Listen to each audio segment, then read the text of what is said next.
سڵاوتان لەبێ فەرمونی و کورتێک لە هەواڵەکان.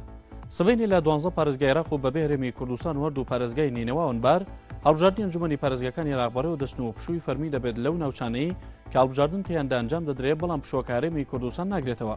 سعد خالد وەزیری هەرێم بۆ کاروباری پەرلەمانی کوردستان بە ئاژانسی ناوخۆی ڕاگەیان بۆ ئەنجام دەدانی پرۆسی هەڵبژاردن لە پارێزگاکانی هەرێم ڕۆژی شەمە بۆ وەزارەتانی لە هەرێمدا دەوامیان هەیە نەکراوەتە پشووی فەرمی. باپی بڕیارێکی نوێی وەزارەتی ناوخۆی عێراق کە ڕەوانەی پارێزگای کەرکووک کراوە هەر دەستگایکی ڕاگەاندن مۆڵەتی کارکردنی وەرنەگرت بێت لە حکومەتی ئیتیحادی ڕێگەی پێ نادرێت بچێتە ناو دەستگاکانی حکومەتەوە. ئەو بڕیارەش ڕۆژنامەنووس و ڕاگەیاندنە کوردیەکان نیگەران دەکات.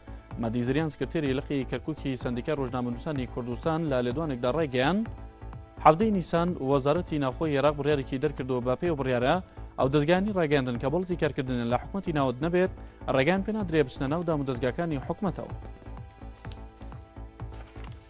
بەهۆی ئەنجامدانی چاوپێکەوتنێکی ڕۆژنامەی لەگەڵ تارق عەزیز جێگری سەرۆکی سەرۆکوەزیرانی لە سەردەمی ڕژێمی سەدام حوسێندا دەستگای ئاسایشی نیشتیمانی دەسەڵاتی دادوەری داوای کردووە عەلی دەباغ وتەبێژی پێشووی حکومەتی عێراق دادگای بکرێت.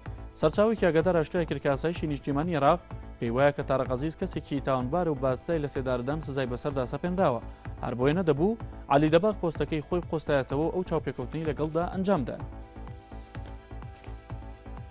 کۆمپانیای گشتی بەندەرەکان و کۆمپانیای گشتی گواستنەوەی دەریای عێراق ئاهەنگێکیان بۆ کردنەوەی هێڵێکی گواستنەوەی ئاوی ساز کرد کە لە ڕێگەی ئاوی شەتڵعەرەبەوە هەردوو شاری بەسرا لە عێراق و عەبادان لە ئێران بەیەکەوە دەبەستێتەوە و بەهۆی و گەشتیارانی هەردوو وڵات دەگوازرێنەوە.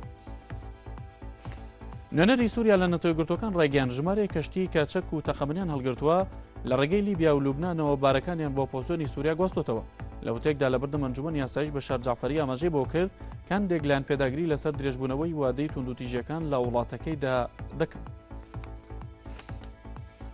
لە دوای چەند کاتژمێرێک لە ڕاگەندراوێکی حکومەتی ئیسلاماباد کە تێیدا پابندبوونی خۆی بابڕیارێکی دادگای باڵا و دووپات کردەوە سەبارەت بە دەستگیرکردنی پەروێز موشەرەف سەرۆکی پێشووی پاکستان ئەمڕۆ دەسەڵاتدارانی وڵاتە فەرمانی مانەوەی زۆرملیان باسەر موشەرەفدا سەپان.